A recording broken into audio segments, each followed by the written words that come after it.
വിശദമായി നോക്കാം. ആറന്മുള വിമാനത്താവളത്തിനായി KGS ഗ്രൂപ്പുമായി നടത്തിയ ഭൂമി കൈമാറ്റങ്ങൾ അസാധുവെന്ന് വിലയിരുത്തൽ. നിയമം ലംഘിച്ച് കൈവശം വച്ചിരുന്ന 293.30 ഏക്കർ സ്ഥലം ഏറ്റെടുക്കുന്നതിന് കോഴഞ്ചേരി താലൂക്ക് ലാൻഡ് ബോർഡ് ചെയർമാനും അഡീഷണൽ ജില്ലാ മജിസ്ട്രേറ്റുമായ അനു എസ് നായർ ഉത്തരവിറക്കി. 7 ദിവസത്തിനകം സ്ഥലം സർക്കാരിലേക്ക് നിക്ഷിപ്തമാക്കുന്നതിന് കോഴഞ്ചേരി, അടൂർ, ആലത്തൂർ തഹസിൽദാർമാർക്ക് നിർദ്ദേശം നൽകി. വിമാനത്താവളത്തിനായി എബ്രഹാം കലമണ്ണിൽ കേരള ഭൂപരിഷ്കരണ നിയമം ലംഘിച്ച് അനുവദനീയമായതിൽ കൂടുതലായി കൈവശം വെച്ചിരുന്ന 293.30 ഏക്കർ സ്ഥലം മിച്ചഭൂമിയായി സർക്കാരിലേക്ക് ഏറ്റെടുക്കുന്നതിന് കോഴഞ്ചേരി താലൂക്ക് ലാൻഡ് ബോർഡ് ചെയർമാനും അഡീഷണൽ ജില്ലാ മജിസ്ട്രേറ്റുമായ അനു എസ് നായരാണ് ഉത്തരവിറക്കിയത്. കേരള ഭൂപരിഷ്കരണ നിയമം 85-ാം വകുപ്പ് പ്രകാരം കോഴഞ്ചേരി, അടൂർ, ആലത്തൂർ താലൂക്കുകളിലുള്ള ഭൂമിയാണ് ഏറ്റെടുക്കാൻ ഉത്തരവായിട്ടുള്ളത്. ആകെ 118.75 ഹെക്ടർ സ്ഥലമാണ് മിച്ചഭൂമിയായി ഏറ്റെടുക്കുന്നത്. 7 ദിവസത്തിനകം സ്ഥലം സർക്കാരിലേക്ക് നിക്ഷിപ്തമാക്കുന്നതിന് കോഴഞ്ചേരി, അടൂർ, ആലത്തൂർ തഹസിൽദാർമാർക്ക് നിർദ്ദേശവും നൽകി. കേരള ഭൂപരിഷ്കരണ നിയമത്തിലെ വ്യവസ്ഥകൾ മറികടന്ന് ഭൂമി സമ്പാദിക്കുന്നതിന് എബ്രഹാം കലമണ്ണിൽ തന്നെയാണ് 2 സൊസൈറ്റികൾ രൂപീകരിച്ചതെന്നും കഴിഞ്ഞ മാസം 12-ന് ചേർന്ന താലൂക്ക് ലാൻഡ് ബോർഡ് യോഗം കണ്ടെത്തിയിരുന്നു. ഈ സാഹചര്യത്തിൽ വ്യത്യസ്തങ്ങളായ സൊസൈറ്റികളുടെ പേരിൽ മിച്ചഭൂമി കേസെടുത്തത് തെറ്റാണെന്ന എബ്രഹാം കലമണ്ണിലിന്റെ വാദം തള്ളിക്കളയുന്നതിന് താലൂക്ക് ലാൻഡ് ബോർഡ് തീരുമാനിച്ചു. എബ്രഹാം കലമണ്ണിൽ KGS ഗ്രൂപ്പുമായി നടത്തിയിട്ടുള്ള ഭൂമി കൈമാറ്റങ്ങൾ കേരള ഭൂപരിഷ്കരണ നിയമം വകുപ്പ് 84 പ്രകാരം അസാധുവാണെന്ന് യോഗം വിലയിരുത്തി.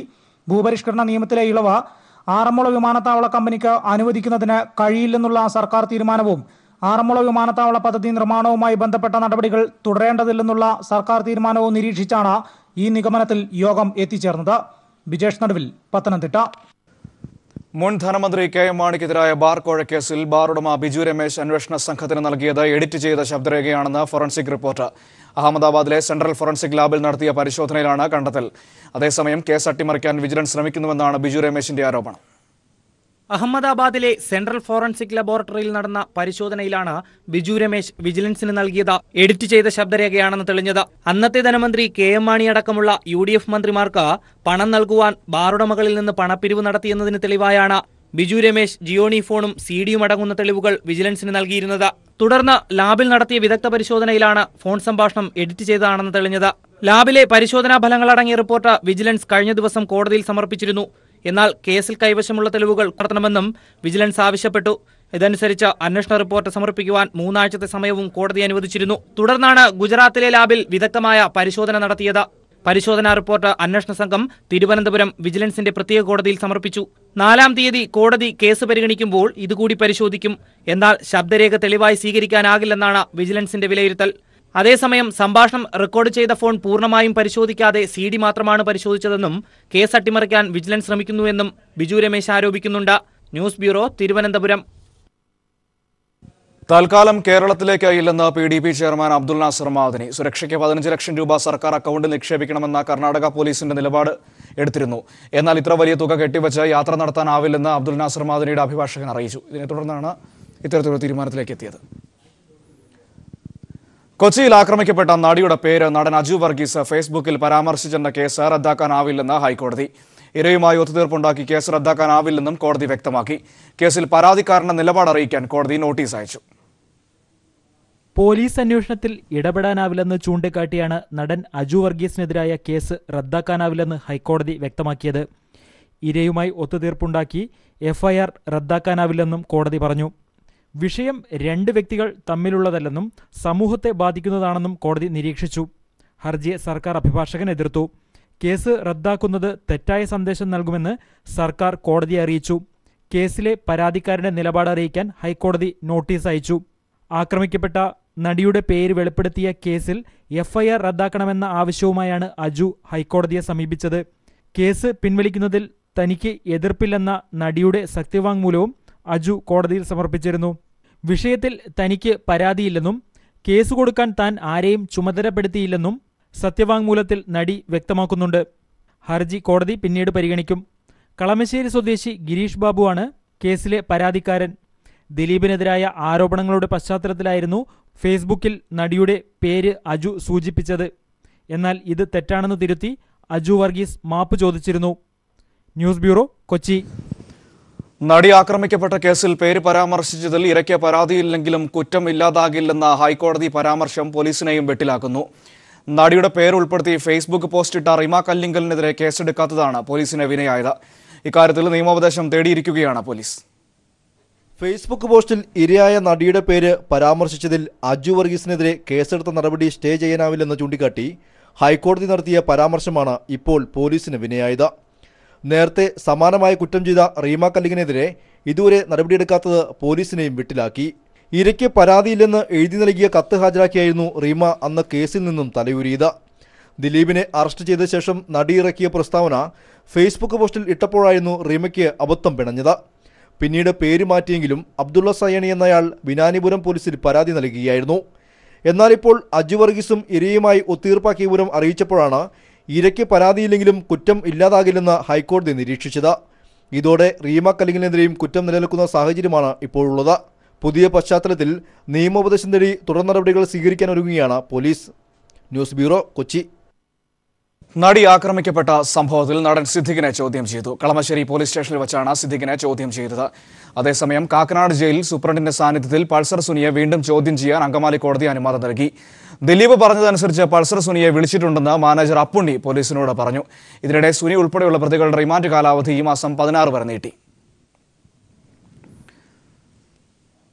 തളിപ്പറമ്പിൽ വ്യാജരേഖ ചമച്ച് 400 കോടിയുടെ വസ്തു തട്ടിയെടുത്ത സംഭവത്തിൽ റിട്ടയർഡ് ജോയിന്റ് രജിസ്ട്രാറെ കൊലപ്പെടുത്തിയത് തന്നെയെന്ന് സംശയം. മരിച്ച ബാലകൃഷ്ണന്റെ ആന്തരികാവയവങ്ങളെല്ലാം തകരാറിലായിരുന്നുവെന്ന് പോസ്റ്റ്മോർട്ടം റിപ്പോർട്ട്. പോസ്റ്റ്മോർട്ടം റിപ്പോർട്ടിന്റെ പകർപ്പ് PPTVക്ക് ലഭിച്ചു. കണ്ണൂരിലെ പ്രമുഖ മഹിളാ കോൺഗ്രസ് നേതാവായ അഭിഭാഷക ശൈലജയും ഭർത്താവും ചേർന്നാണ് വ്യാജരേഖ ചമച്ച് വസ്തു തട്ടിയെടുത്തത്. തളിപ്പറമ്പ് ദേശീയപാതയോരത്ത് കോടിക്കണക്കിന് രൂപ വിലമതിക്കുന്ന ഏക്കർ കണക്കിന് ഭൂമിയാണിത്.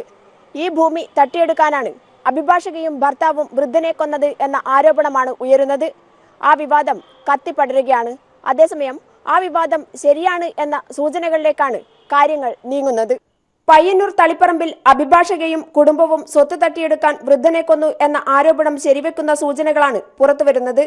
2013 സെപ്റ്റംബർ 13 സഹകരണ വകുപ്പ് ജോയിന്റ് രജിസ്ട്രാറായിരുന്ന ബാലകൃഷ്ണൻ മരണപ്പെടുന്നത്.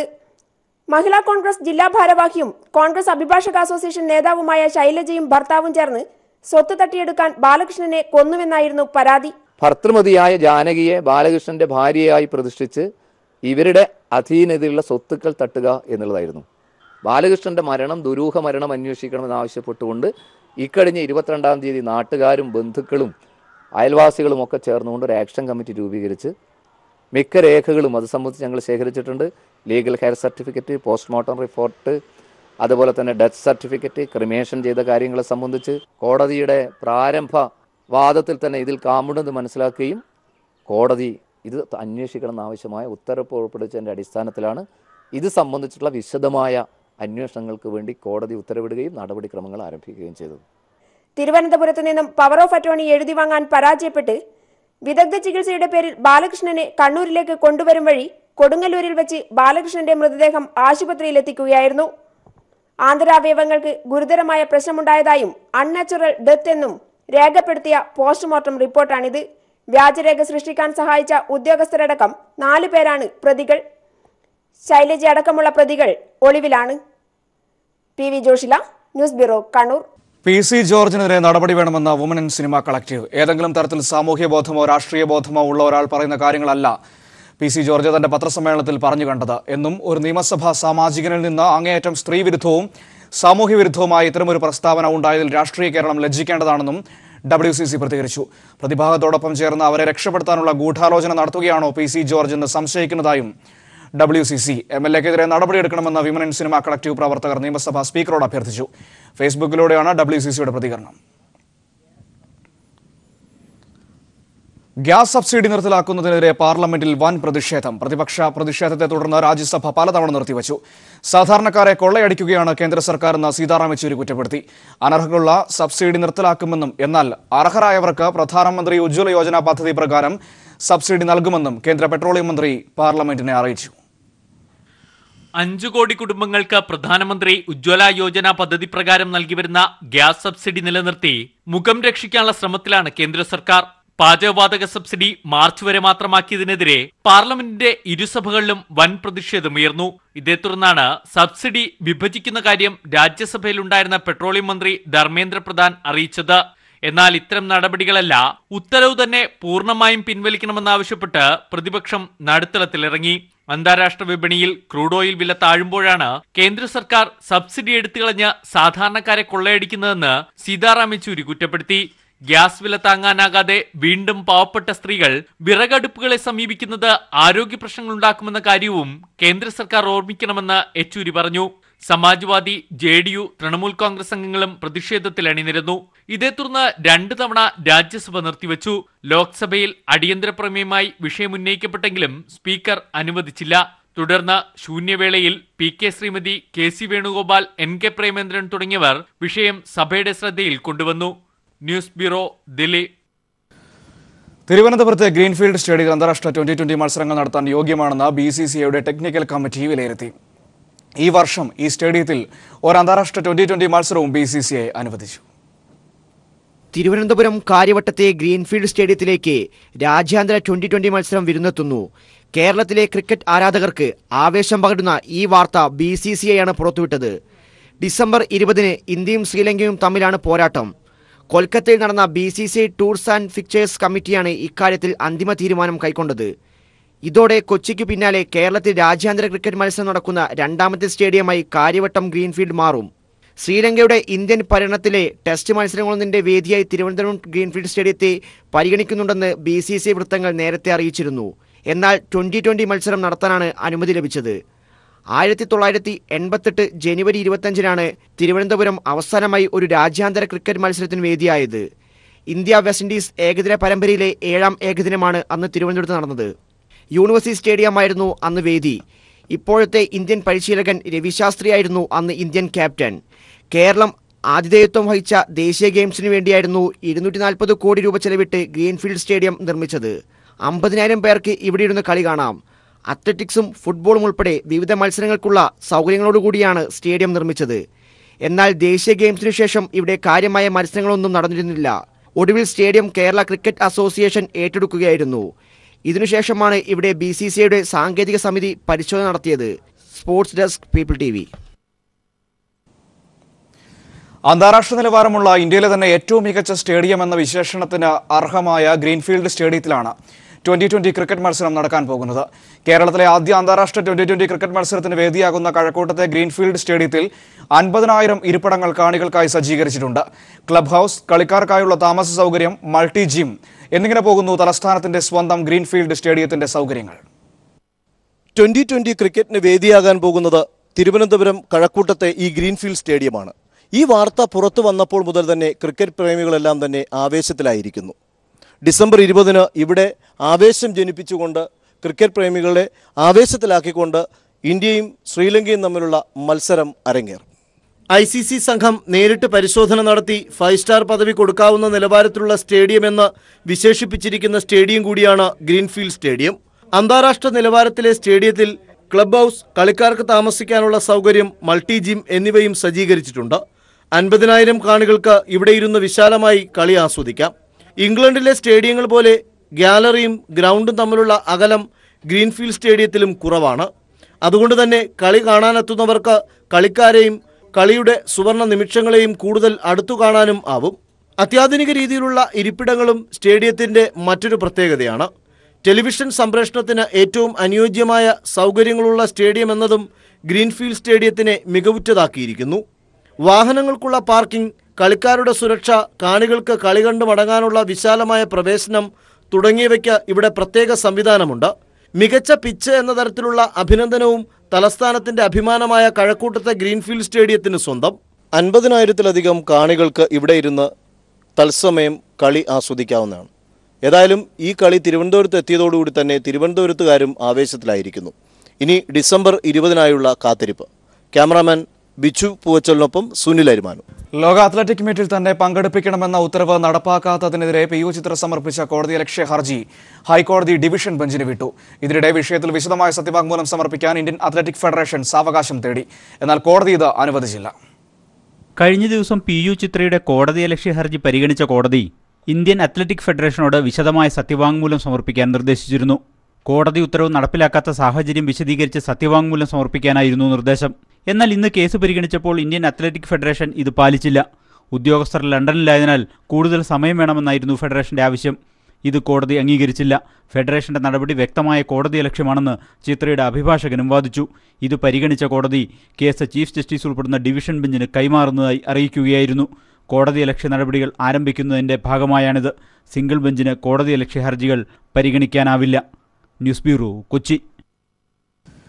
തലസ്ഥാനത്ത് അക്രമ സംഭവങ്ങൾ ആവർത്തിക്കാതിരിക്കാനും സമാധാനം ഉറപ്പാക്കുന്നതിനും വേണ്ട എല്ലാ നടപടികളും സ്വീകരിക്കാൻ BJP, CPIM ജില്ലാ നേതൃത്വങ്ങളുടെ തീരുമാനം. അതീവ ശ്രദ്ധയോടെ വിഷയങ്ങളെ കൈകാര്യം ചെയ്യാനും പ്രകോപനപരമായ രീതിയിൽ പ്രവർത്തിക്കാതിരിക്കാനും ഇത് സംബന്ധിച്ച് താഴെത്തട്ടിൽ നിർദ്ദേശം നൽകാനും പാർട്ടി നേതാക്കൾ പങ്കെടുത്ത ഉഭയകക്ഷി ചർച്ചയിൽ ധാരണയായി. തലസ്ഥാനത്ത് BJP, RSS, CPIM ആക്രമണങ്ങൾ വ്യാപകമായ പശ്ചാത്തലത്തിൽ സമാധാനം ഉറപ്പാക്കുന്നതിനായി മുഖ്യമന്ത്രിയുടെ അധ്യക്ഷതയിൽ കഴിഞ്ഞ ദിവസം രാഷ്ട്രീയ പാർട്ടി നേതാക്കളുടെ ചർച്ച നടത്തിയിരുന്നു. ഈ യോഗത്തിന്റെ തീരുമാനപ്രകാരമാണ് തൈക്കാട് ഗസ്റ്റ് ഹൌസിൽ BJP, CPIM നേതാക്കളുടെ ഉഭയകക്ഷി ചർച്ച നടന്നത്. CPIM ജില്ലാ സെക്രട്ടറി ആനാവൂർ നാഗപ്പൻ, സംസ്ഥാന സെക്രട്ടേറിയറ്റ് അംഗം ആനത്തലവട്ടം ആനന്ദൻ, സംസ്ഥാന കമ്മിറ്റി അംഗം V ശിവൻകുട്ടി, BJP ജില്ലാ പ്രസിഡന്റ് സുരേഷ്, RSS ഭാരവാഹികളായ TV പ്രസാദ് ബാബു, P സുധാകരൻ തുടങ്ങിയവർ ഉഭയകക്ഷി ചർച്ചയിൽ സംബന്ധിച്ചു. അതീവ ജാഗ്രതയോടെ പ്രശ്നങ്ങളെ കൈകാര്യം ചെയ്യണം. താഴെത്തട്ടിലുണ്ടാകുന്ന പ്രശ്നങ്ങൾക്ക് ജില്ലാ നേതൃത്വം കൃത്യസമയത്ത് ഇടപെട്ട പരിഹാരം കാണണം. അക്രമങ്ങൾ ആവർത്തിക്കാതിരിക്കാനുള്ള നടപടികൾ സ്വീകരിക്കണം തുടങ്ങിയ കാര്യങ്ങൾ യോഗത്തിൽ തീരുമാനമായി. CPIM ജില്ലാ സെക്രട്ടറി ആനാവൂർ നാഗപ്പൻ, അതാത് പാർട്ടികൾ BJP ആയാലും CPIM ആയാലും പ്രകോപനപരമായ ഒരു അന്തരീക്ഷം ഒരിക്കലും ഉണ്ടാവാതിരിക്കാൻ അതീവ ശ്രദ്ധയോടെ ഇടപെടാനും മേലത് ആവർത്തിക്കാതിരിക്കാൻ ഉള്ള എല്ലാ നടപടികളും സ്വീകരിക്കാനും സമാധാനം നിലനിർത്താനും വേണ്ടിയുള്ള ഇടപെടൽ നടത്തണം എന്ന് തീരുമാനിക്കുകയാണ്. ക്രിമിനലുകളെയും രാഷ്ട്രീയക്കാരെയും വേർതിരിച്ച് കാണണമെന്ന് BJP യോഗത്തിൽ ആവശ്യപ്പെട്ടു.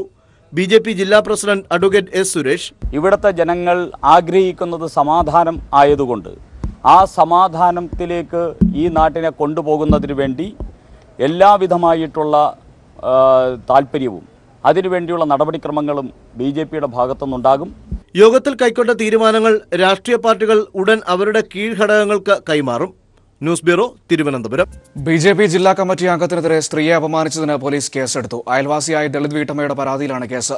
തിരുവനന്തപുരം ജില്ലാ കമ്മിറ്റി അംഗമായ നിലമ ഗോപാലിനെതിരെ ലൈംഗിക ഉദ്ദേശത്തോടെ സ്ത്രീയെ സ്പർശിച്ചതിനാണ് കാട്ടാക്കട പോലീസ് കേസെടുത്തത്. വീട്ടിൽ ഭർത്താവ് ഇല്ലാത്ത സമയത്ത് അതിക്രമിച്ചു കയറി കടന്നുപിടിച്ചുവെന്നാണ് വീട്ടമ്മയുടെ പരാതി. ഫാഷൻ ലോകത്ത് പുതിയ തരംഗവുമായി ഇന്ത്യൻ ഫാഷൻ ലീഗ് 2017 നാളെ കൊച്ചിയിൽ നടക്കും. ഇന്ത്യയിലെ തന്നെ ഏറ്റവും വലിയ ഡിസൈനർ ഷോയാണ് നാളെ നടക്കുന്നതെന്ന് സംഘാടകർ അറിയിച്ചു. കൊച്ചി ക്രൗൺ പ്ലാസയിൽ രാവിലെ 10 മണി മുതൽ രാത്രി 11 വരെയാണ് ഇന്ത്യൻ ഫാഷൻ ലീഗ് നടക്കുന്നത്. അന്താരാഷ്ട്ര തലത്തിൽ ശ്രദ്ധേയരായ മുൻനിര മോഡലുകൾക്ക് പുറമെ ഇന്ത്യയിലെ 30 ഫാഷൻ ഡിസൈനർമാരും ഫാഷൻ ലീഗിൽ അണിനിരക്കും. ഇന്ത്യയിലെ തന്നെ ഏറ്റവും വലിയ ഡിസൈനർ ഷോ എന്ന നിലയിലാണ് ഇന്ത്യൻ ഫാഷൻ ലീഗ് 2017 അരങ്ങേറുന്നതെന്ന് സംഘാടകർ അറിയിച്ചു. ഓരോ സെഗ്മെന്റിൽ നമ്മളിപ്പോൾ 6 റൗണ്ട്സ് നിന്ന് ഓരോ റൗണ്ടിലും 3-4 ഡിസൈനേഴ്സ് ആണ് ഓരോ റൗണ്ടിലും ഷോക്കേസ് ചെയ്യുന്നത്. അങ്ങനെ 6 റൗണ്ട്സ് ആണ്. Thanks to all the lovely models who come down all the way from Bangalore, Hyderabad, Chennai, Mumbai എല്ലാം നമുക്ക് എല്ലാ മോഡൽസും നാളെ അണിനിരക്കുന്നുണ്ട്. Thank you all the male models and the female models. Thank you all. Nikki Galrani, Bhama, Parvathy Omanakuttan, Vishnupriya, Sarayu, Kavya Suresh തുടങ്ങി ബോളിവുഡ്, മോളിവുഡ് സെലിബ്രിറ്റീസിന്റെ വിശിഷ്ട സാന്നിധ്യവും ഫാഷൻ ഷോയ്ക്ക് നിറപ്പകിട്ടേകും.